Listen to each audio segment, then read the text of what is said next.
Assalamu alaikum, salut et bienvenue dans ce podcast Cœur fil Allah. Un podcast où on va discuter de notre foi, notre relation à Allah et des bienfaits que ça représente dans notre vie, Inch'Allah. Que Dieu nous permette d'avoir une foi forte et grandissante, Inch'Allah, et bonne écoute. Salam alaikum, salut, bienvenue dans cet épisode de podcast. Aujourd'hui, on va discuter de la foi et de notre rapport à la foi avec une invitée de choix, Mobina. Merci d'être avec nous. Est-ce que tu souhaites te présenter en quelques mots ou pas? Oui, bien sûr. Moi, je m'appelle Mobina. Je suis pharmacienne et je suis musulmane. Donc, c'est quand même assez important. Voilà. Très bien, merci. Et du coup, je te pose la première question. Ok, tu m'as dit un jour, parce que moi je suis convertie, et tu m'as dit un jour que tous les musulmans adultes étaient des convertis aussi quelque part, parce qu'en grandissant, ça devient un choix conscient de choisir l'islam. Donc quel a été ton cheminement à toi et ton histoire pour finalement te convertir à l'islam? Tout à fait. Je trouve que c'est vraiment important d'en parler.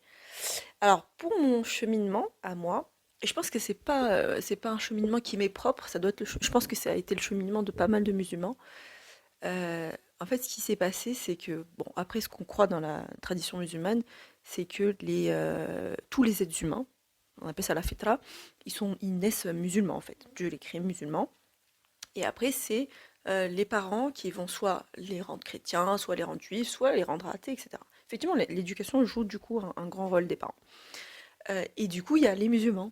Donc, il y a les musulmans, ben, leurs enfants, voilà, ils vont les éduquer dans la tradition musulmane et du coup, ils vont être musulmans par naissance. Donc, là, on fait un petit peu la différence avec les musulmans de naissance et ceux qui se convertissent souvent, par exemple, après, voilà, des fois à 15 ans, 17 ans, 18 ans ou même bien après. Et donc, pour mon cheminement à moi, en fait, ce qui s'est passé, c'est qu'effectivement, moi, je suis née musulmane, j'ai reçu une éducation musulmane, mais arrivé un petit peu à l'adolescence, on va dire vers la quinzaine, vers 15-16 ans, je me suis quand même, je dirais plutôt 14-15 ans, pardon, je me suis quand même posé des questions.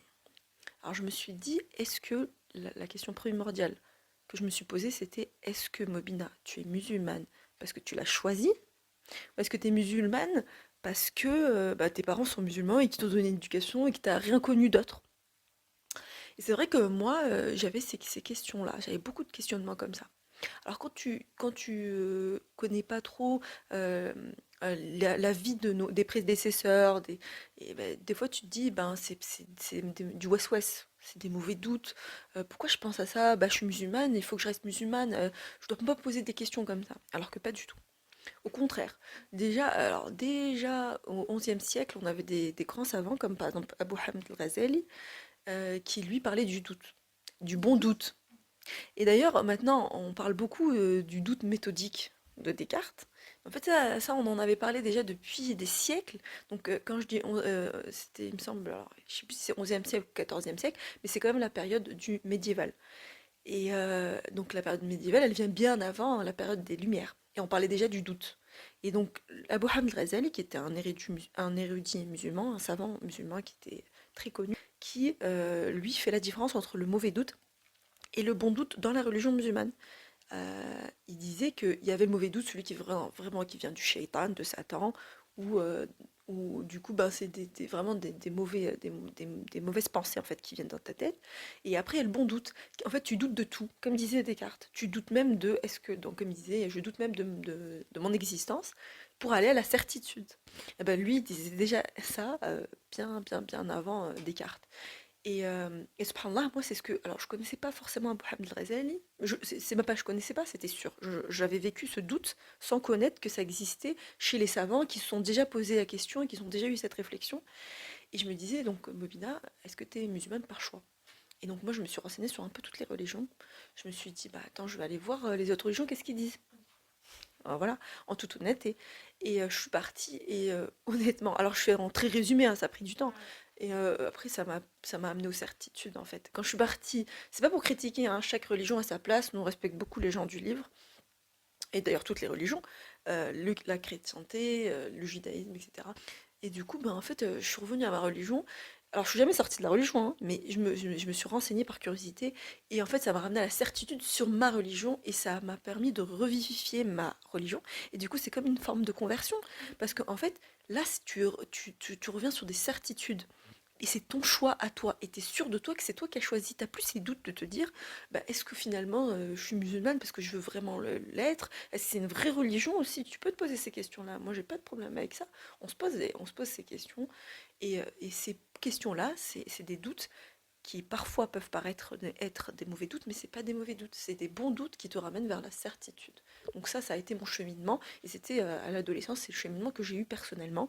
Et comme je dis, je pense qu'il y a beaucoup d'autres musulmans qui vont se reconnaître dans ce cheminement, qu'ils soient musulmans de naissance ou convertis. C'est ça le point commun entre les deux, du coup. Ok, trop intéressant. Merci.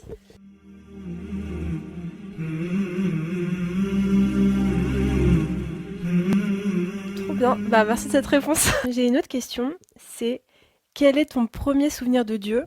Le premier souvenir que tu as de la présence de Dieu dans ta vie? Est-ce que tu t'en rappelles ou pas? Alors pour être honnête, je me rappelle pas, j'ai pas un moment où je me rappelle de la première présence de Dieu parce que moi j'ai eu l'impression que depuis que je suis née, tu vois, depuis que j'ai commencé à comprendre, depuis que j'ai commencé à avoir une conscience, pour moi il y avait Dieu, tu vois. C'était sûr. Après musulman et judaïsme et tout, j'avais pas conscience de ça, mais je savais qu'il y avait un Dieu qui avait une force supérieure. Mais j'ai pas de moment pour te dire précis quoi. Et est-ce que tu as une fois ou plusieurs fois où tu as senti le plus la présence de Dieu dans ta vie? Des tournants un peu importants ou des moments? Ouais. Il y en a beaucoup, il y en a tellement en fait. Ça, souvent, ce qui se passe, bah, c'est quand tu as fait des invocations, par exemple. Tu as fait des invocations et tu les as pas directement, mais des fois tu les as directement, hein. Et moi, j'appelle ça service rapide. Non, c'est vrai, je te jure. Parfois, il y a des invocations service rapide. Par exemple, quand tu les... Non, mais je te jure, j'aime bien dire ça parce que c'est vrai, c'est service rapide. Par exemple, quand tu les fais dans des lieux qui sont propices aux invocations ou qui est recommandé de faire plus d'invocations. Par exemple, le sujoud. Sujoud, c'est les prosternations. Là, tu es le moment de la prière où tu es le plus proche de Dieu. Là, c'est plus exaucé. T'as, par exemple, quand tu fais Qiyam Layl, la prière de la nuit, le matin, ça c'est service rapide direct. Ça vraiment c'est service rapide. Non mais vraiment, tu fais la prière. Attention quand je dis service rapide, bien entendu il y a toujours un ou deux invocations. Dieu c'est mieux dans le sens où il y a des invocations où Dieu il va retarder. Il écoute toujours Dieu. Il va retarder parce qu'il sait c'est quand le moment. Toi tu veux un truc rapide mais c'est pas le moment. Quand je dis service rapide c'est que tu vois de tes propres yeux c'est hyper rapide quoi. Tu vois des fois parfois dans la même journée et tu vois la présence de Dieu. Et par exemple aussi, moi je l'ai vu aussi peut-être pour la Umrah quand tu es dans le Masjid al-Haram, ou même à Médine, hein, Haramain. Donc voilà, tu vois direct tes invocations. Donc après, est-ce que tu veux que je te cite un exemple en particulier? Euh, alors, je vais un exemple en particulier. Bah, déjà, il y Euh, a celui que tu m'as dit tout à l'heure. Rien que ça. Ah oui, bah ouais, ah c'est bon, merci de m'avoir rappelé.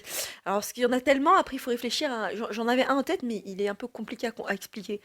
Mais par exemple, celui dont tu parles, c'était que, en fait, quand j'étais à la Umrah, j'ai fait, euh, j'ai fait des invocations, j'ai demandé à Dieu à ce qu'il me donne al-ilm al-nafi'. L'ilm al-nafi', c'est quoi? C'est la science utile. Utile à moi et aux autres, à toute la communauté, même aux non-musulmans d'ailleurs. Et je voulais aussi un truc qui était vraiment important pour moi, j'ai demandé à Dieu de me faciliter pour partager le peu de choses que je sais, que j'ai un tremplin pour pouvoir partager. Et c'est vrai qu'en rentrant, même pas, je suis rentrée, ça fait pas longtemps, hein, 2, 3 jours après, même, je pense que tu m'as envoyé un message, j'étais encore à Paris, je venais d'arriver, tu m'as envoyé ce message où tu m'as dit, est-ce que tu aimerais parler? En fait, tu m'as posé une question au début. Tu m'as dit une question sur les bienfaits de la prière. C'est là où je t'ai fait un petit pavé. Et là, tu m'as parlé du podcast. Et donc, comme je te l'ai dit, bah, ça, je le vois, c'est une réponse à mon invocation. Donc, Service rapide. voilà. Service. Ah, vraiment. C'est pas du service rapide, ça? Quand même. C'est Voilà. vraiment Je suis ça. rentrée le 31. Donc là, on Ok, est. cool. Donc voilà. Donc, alhamdoulilah, voilà, par exemple, il y a cet exemple. Mais il y en a plein, en fait. Voilà. Et tes invocations, ça va être par exemple une question? Genre, est-ce que tu vas demander, tu vas poser une question et t'attends une réponse particulière et dans les quelques jours, t'as ta réponse? Alors non, ça fonctionne pas comme ça. Ce serait bien, hein. Ah, ce serait tellement bien. Mais en fait, ça prend plusieurs formes. Des fois, ça peut arriver hein, que ce soit comme ça, que c'est vraiment une réponse claire à ce que tu dis, etc. Mais des fois, c'est des. En fait, alors c'est difficile à expliquer. Par exemple, tu vas demander, je sais pas, tu vas demander un mari, par exemple, un mari pieux. Tu vas pas avoir un mari pieux dans la semaine. Ce serait bien, hein, ce serait bien. Au paradis, Inch'Allah. Ce serait bien.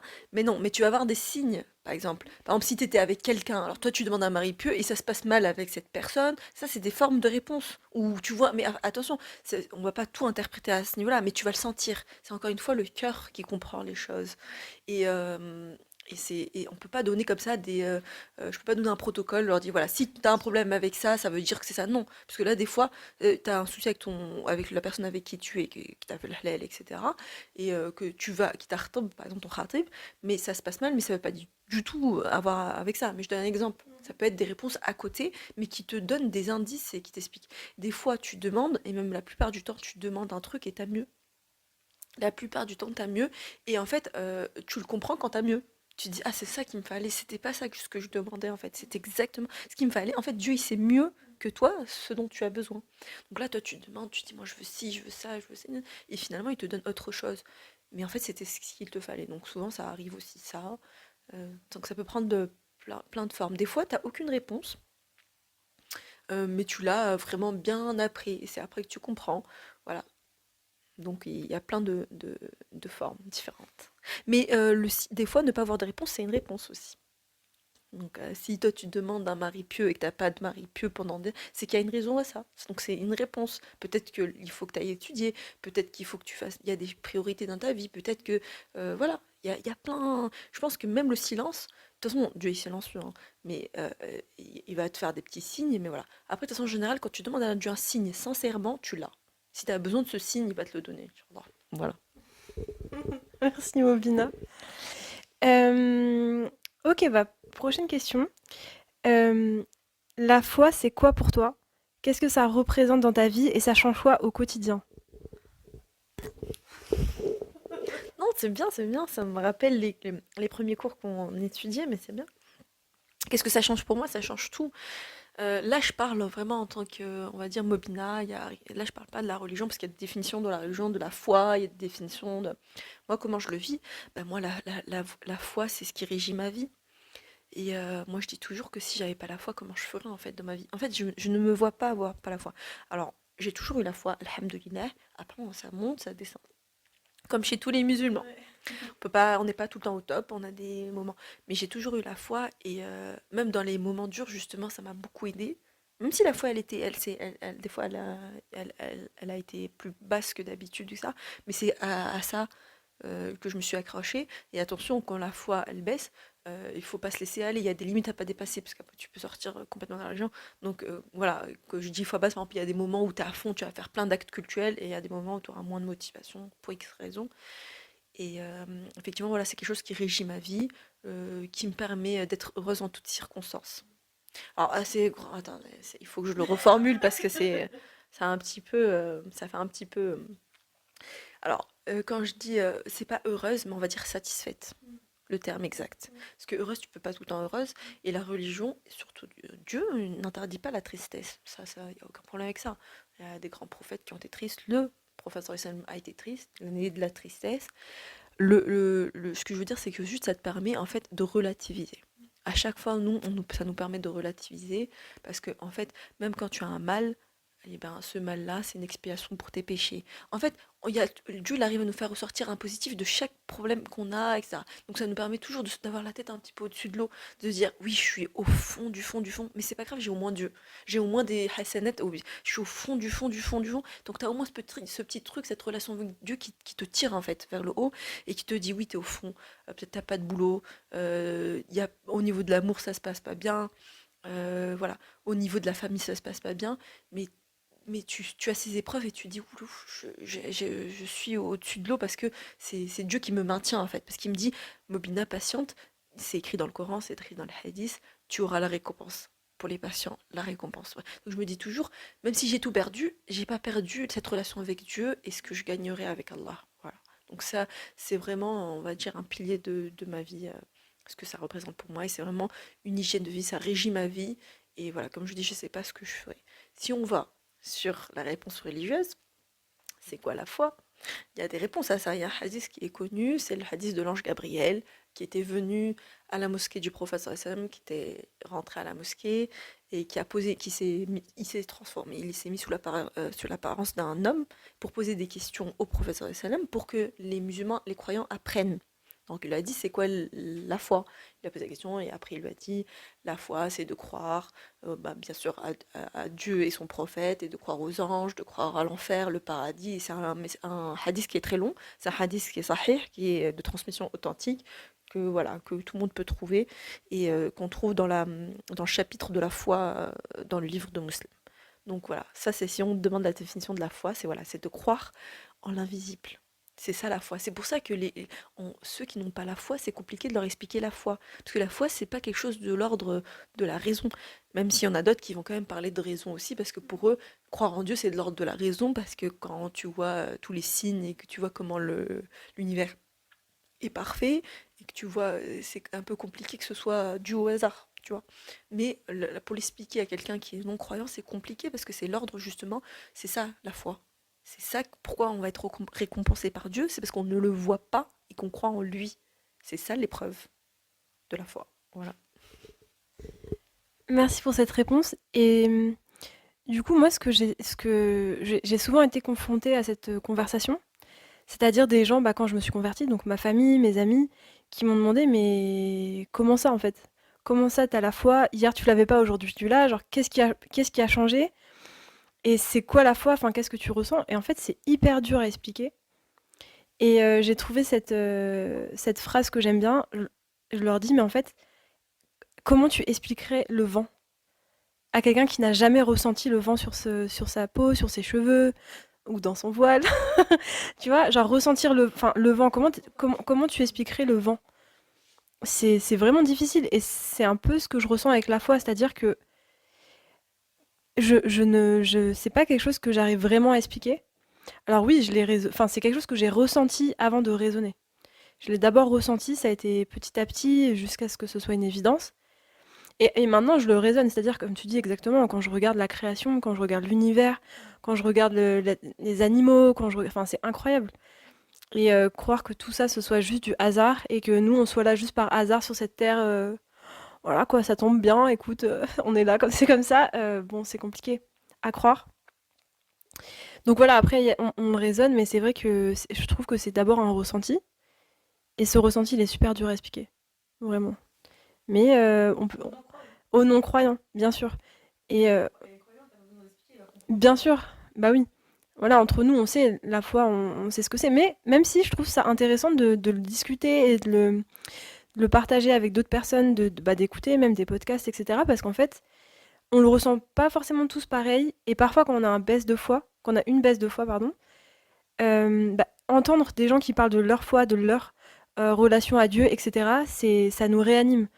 Moi, ça m'a fait ça. Et en fait, ce podcast, il a aussi c'est aussi dans ce but-là. J'étais à la mosquée, là, il y a 2 semaines, et on a eu une convertie. Donc, elle s'est convertie, elle a fait la shahada. Mais d'ailleurs, c'est avec toi que j'ai fait ma shahada. Mais oui, c'était avec toi, oui, oui. Ouais, ouais. Ouais, c'est vrai. C'était à côté de toi, hein. Vraiment, j'ai attendu que tu te rendormes et je l'ai fait. Bon, je raconterai, Inch'Allah, cette histoire dans un autre épisode. Restez connectés. Mais oui, c'était avec toi que je me suis convertie. Ouais, ouais. C'est fou, tu vois, et aujourd'hui, c'est avec toi que je fais le premier épisode sur la foi. Donc, c'est ça. Franchement, subhanallah. Mais, et donc, il y avait cette femme qui se convertissait. Et en fait, j'ai vu la réaction, en tout cas du côté femme, parce que j'ai pas vu le côté homme. Mais le côté femme, on s'est mis à pleurer, en fait. Il y a eu au moins les 3 quarts des femmes qui ont pleuré. Parce que ça nous touche, parce que ça, en fait, de voir qu'il y a des gens qui, bah, qui se convertissent à l'islam, etc., je pense que ça réanime notre propre foi et on se dit, mais Dieu est grand et j'ai de la chance d'être là, j'ai de la chance d'être convertie ou d'être, en tout cas, d'être musulmane. Et voilà, et je me suis dit, bah, franchement, si je pouvais partager mon histoire, partager l'histoire de musulmans, etc., le fait de voir des gens et de parler avec eux de leur foi, ça ne peut que réanimer la nôtre, en fait. Voilà, donc c'est l'idée.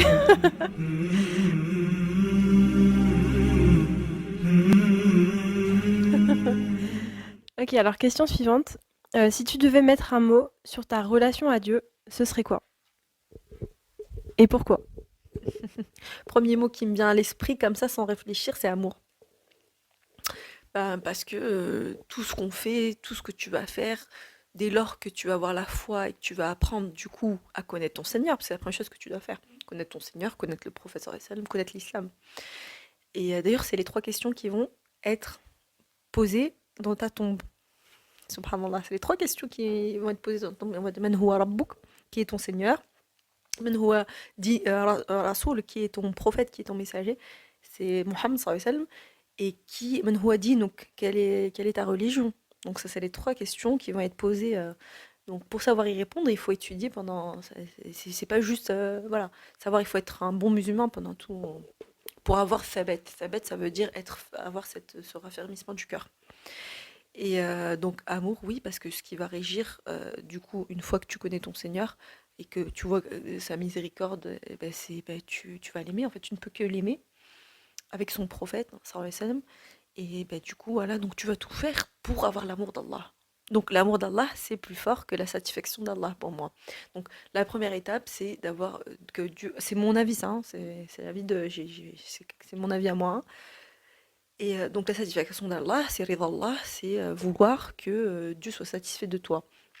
Et il y a un niveau plus élevé, ça c'est pour le top niveau, c'est rechercher l'amour d'Allah, c'est-à-dire désintéressé. Quand en fait on cherche la satisfaction d'Allah, on cherche la satisfaction, mais on a peur aussi du châtiment. L'amour d'Allah, tu as des grands soufis, comme par exemple Rabia al-Adawiya, qui était une femme, et ben elle disait, elle faisait beaucoup de poésie sur Dieu, faisait de la poésie romantique sur Dieu. Et elle disait, alors je donne le sens, hein, je me rappelle plus de la poésie. Elle disait Dieu, si je t'adore euh, parce que j'ai peur de l'enfer et parce que je veux le paradis, bah mets-moi en enfer. Moi je t'adore que pour ta face, liwajhik, parce que je t'aime toi, tu vois. Et donc ça c'est un niveau, c'est top niveau. On peut pas commencer direct par le top niveau, on commence déjà par connaître son Seigneur, par être dans la balance espoir châtiment, espoir et peur, espoir et crainte. Et après, quand on monte en niveau, on arrive à ce niveau, qu'Allah nous donne ce niveau, où ce qui t'importe, c'est wajhullah. C'est uniquement la face de Dieu. Et du coup, voilà. C'est ça le mot amour qui m'est venu en premier. Voilà. Ok. Eh ben, c'est magnifique, machallah. Et est-ce qu'il y aurait quelque chose que tu voudrais changer dans ta relation à Dieu? Ah bah oui. Qui ne veut pas changer? Alors moi, quand tu me dis ça, je pense à améliorer. On peut toujours s'améliorer. Donc pour moi, la question, ce sera toujours oui, peu importe qui, parce que personne n'est parfait. Donc oui, bien sûr, on veut améliorer, on veut se rapprocher. En fait, c'est la proximité avec Allah. On veut être les proches d'Allah. Ça, c'est un niveau, c'est aussi un top niveau. Parce que quand tu es proche d'Allah, ta vie, elle sera gérée par Allah. Elle est déjà gérée par Allah, qu'on le veuille ou pas. Même la vie. Non, mais quand je te dis ça, c'est que tu crains rien. En fait, tu marches, mais t'as peur de personne, t'as peur de rien. T'as aucune peur parce que tu es sous la protection d'Allah. Tu es sûr d'être sous la protection d'Allah. Attention, la vie des musulmans et non musulmans, même s'ils sont pas musulmans, elle est quand même gérée par Allah, hein. C'est Dieu qui fait battre ton cœur, que tu sois musulman ou pas. Donc les non-croyants sont quand même soumis à Allah, malgré eux. Et après, il y a ceux qui choisissent d'être soumis à Allah, même si on l'est déjà de base. Mais du coup, là, c'est un degré de plus où tu as la protection d'Allah. Donc là, c'est vraiment un niveau, top niveau, Inch'Allah. Inch'Allah, que Dieu nous le permette.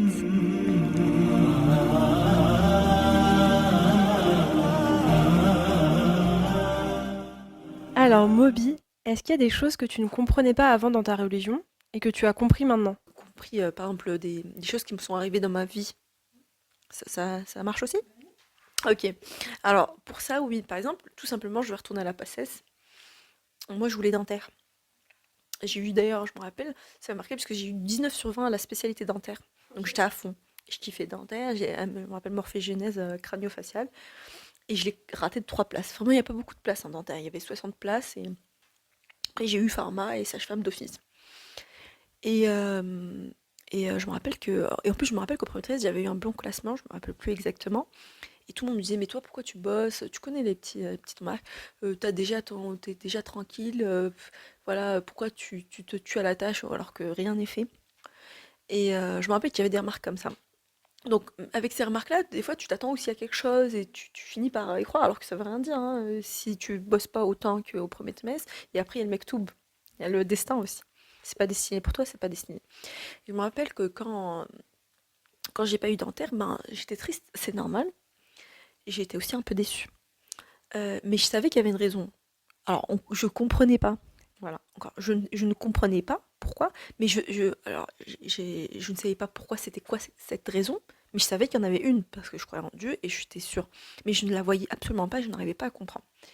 Alors maintenant, je peux dire que j'ai compris. Alors maintenant, je me rends compte que c'était Pharma qui absolument me correspondait. Je suis une fille très curieuse, qui aime savoir tout, qui aime savoir un peu de tout. Si j'étais en dentaire, c'est très spécialisé, même en médecine, avec les micro-spécialités maintenant, c'est très spécialisé. Donc, si j'ai des amis, hein, médecins, ils sont spécialistes. Si tu vas parler à un gynéco de la grippe, il va avoir du mal, tu vois. Bah, c'est pas son domaine. Tu vas lui parler de l'endocrino, bah si, hein, endocrino et gynéco et ça, mais par exemple, tu vas parler d'une autre spécialité qui n'a rien à voir, il saura rien du tout. Donc c'est très spécialisé de plus en plus. Et pharma, bah, nous, on est comme des médecins généralistes sur à peu près tout. Et en plus, on a la cosmétique, on connaît en fait, on peut avoir une discussion avec à peu près tout le monde. Parce qu'on va connaître, on va pouvoir discuter de cosmétiques, pouvoir discuter de plantes, pouvoir discuter d'huile essentielle, de champignons, de médicaments du coup, de pathologies. On peut parler de commerce, de comptabilité, de gestion. Donc on peut parler d'entrepreneuriat, de gestion de petite entreprise, etc. Donc on peut parler d'après à peu près tout. Et du coup, bah, moi, ça correspond bien à ma personnalité, en fait, tout simplement. Donc maintenant, je comprends pourquoi Dieu a choisi pour ça. C'est exactement ce qu'il me fallait. Si je devais revenir et que j'avais le choix ou quoi, je ne prendrais jamais autre chose que pharmacie, tout simplement. Machallah, j'aime trop. Ok, super intéressant. Donc comme quoi, toujours avoir confiance en Dieu et quand tu comprends pas quelque chose, simplement patiente et aie confiance en Dieu en fait. Que lui, il sait ce qu'il te faut et que voilà, il veille sur toi.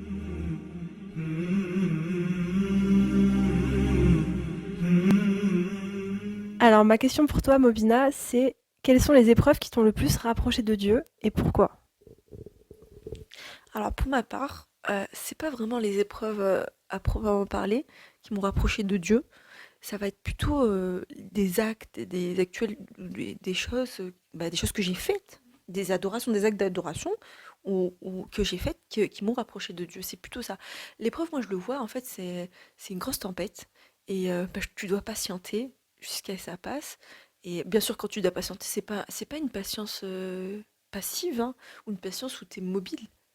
Tu immobile. C'est une patience où tu es mobile justement, où tu es active. Tu essayes de changer ta situation. Voilà, bah, par exemple, moi j'ai la thèse, j'en parle. Après, mais les épreuves, ça dépend des personnes. Des choses, pour eux, c'est pas des épreuves. Il y en a d'autres, un tout petit truc, c'est chacun son vécu. La thèse, ça a été assez difficile pour moi. Ça a été difficile parce que dans le sens où on arrivait en fin de cursus, je suis boursière, j'avais plus le droit à la bourse, donc c'était la Hesse. Non, mais vraiment, c'était la Hesse. Donc t'as pas d'entrée d'argent. Tu veux pas embêter tes parents parce que voilà, ils ont déjà leurs soucis.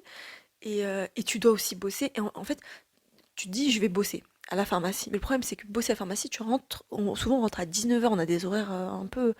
Et tu bosses, t'es debout toute la journée. Est-ce que tu as la force d'aller à la BU, d'étudier, ou même chez toi, t'as pas la force. Donc moi, j'ai été obligée un petit peu d'arrêter de bosser, tout simplement, parce que j'arrivais pas à avancer sur ma thèse, tout simplement.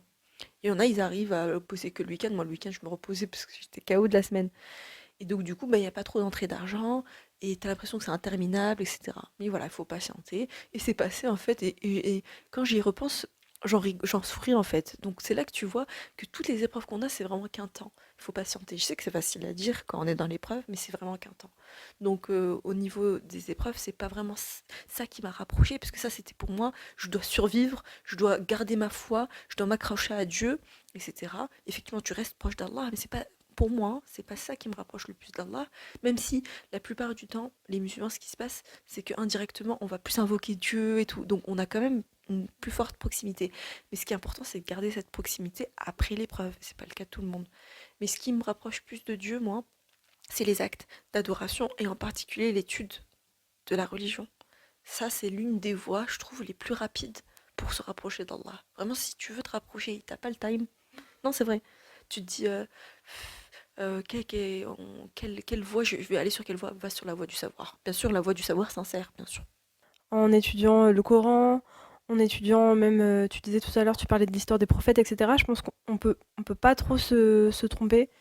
En priant, même juste si on fait les bases, c'est-à-dire prier avec sincérité et lire le Coran, en cherchant vraiment à se rapprocher, à comprendre des choses et tout, on peut pas se tromper, quoi. Et surtout que au final, bah, moi, en étant convertie, alors chaque conversion est unique, on va dire. Moi, j'ai vraiment fait les choses petit à petit. Mais en plus, tu m'as vu, je pense que tu m'as vu quand même dans mon évolution, etc. On s'est vu sur plusieurs années. Conseillé. Je t'avais conseillé, parce que c'est ce que on en a vu passer, vu que mon père est... Non mais c'est vrai, mon père est imam. Donc il a fait des conversions, donc on a vu passer des convertis. Et la première chose que je dis, j'ai sûrement dû te le dire, je ne me rappelle pas comme ça, mais je pense que j'ai dû te le dire, c'est attention petit à petit. Parce que en fait, tu veux trop... Souvent, alors ça marche aussi pour les musulmans qui se rapprochent d'Allah. Par exemple, après des excès, après... Et en fait, ce qui est passé, ils vont trop bien faire. Mais attention, leur intention, elle est bonne. Mais le shaitan, il est là. Il sait déjà, il connaît déjà il connaît par cœur les convertis. Non, c'est vrai. Il sait très bien où aller. Il sait très bien où aller. Ils vont dire, ah, tout simplement, moi, je vais lui faire embrouiller un petit peu les priorités, etc. Va tout vouloir faire en même temps, etc. Je vais lui faire embrouiller les priorités. Et je vais lui dire, par exemple, au mec, je vais leur dire, ouais, mettez le camis, mettez la barbe, mais ils feront pas la prière correctement. Bref, le shaitan, il est là pour ça, en fait. C'est son taf. Donc, il va connaître. Non, mais c'est vrai. C'est sa spécialité. Donc, moi, je dis toujours petit à petit. L'oiseau construit son nid, mais c'est vrai, dans le sens où on va commencer déjà par consolider la foi, comprendre, apprendre, et après ça va arriver petit à petit. Parce que si on veut tout faire d'un coup, par exemple, on veut faire, comme je dis, on commencer par la cerise sur le gâteau, on n'a pas mis les fondements, il faut commencer par les fondements, la foi, comprendre des choses et tout, pour que ce soit consolidé petit à petit. Donc si tu veux faire une maison et tu commences par le haut, ça va s'écrouler vite. Et c'est drôle que tu reparles des priorités et du diable parce que je me souviens très bien que c'est ce que tu me disais souvent. Tu me disais souvent le diable, c'est celui qui va te faire switcher tes priorités. Tu vas mettre en priorité quelque chose de pas important, les choses vraiment importantes, tu vas les mettre en deuxième plan et tout. Et tu me rappelais souvent ça. Donc merci pour le rappel.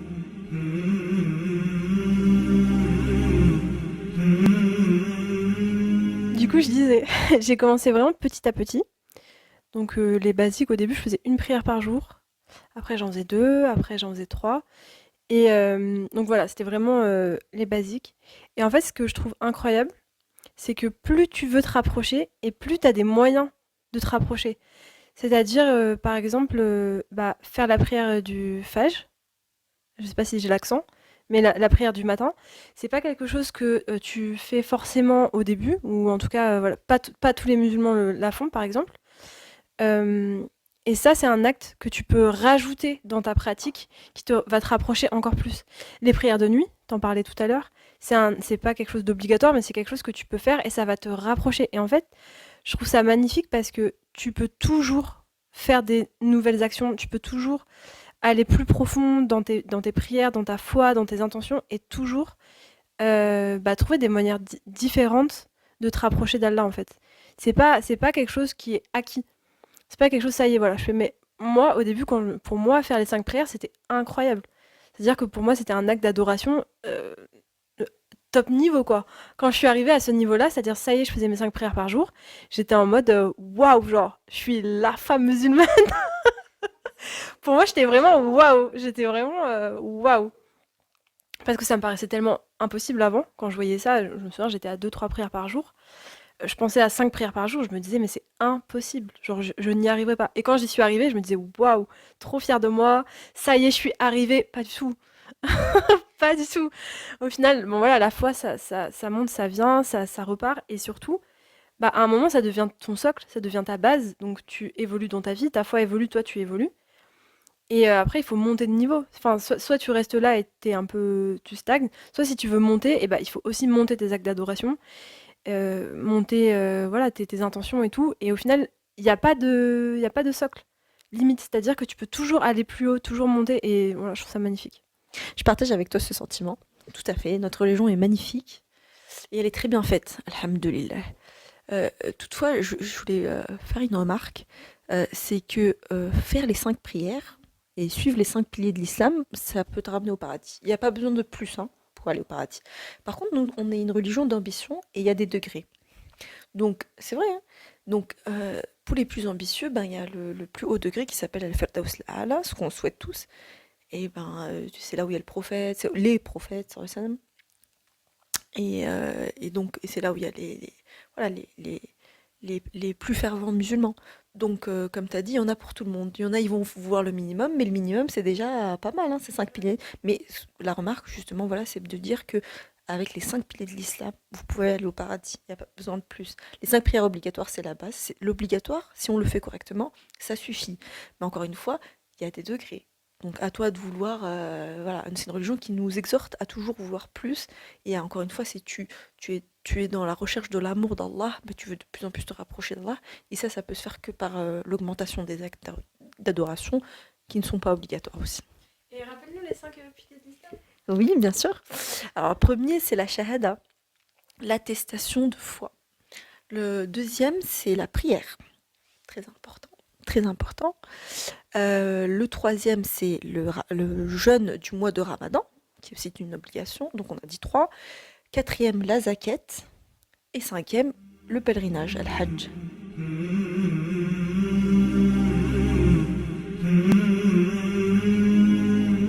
C'est la fin de ce premier épisode du podcast Cœur fil Allah.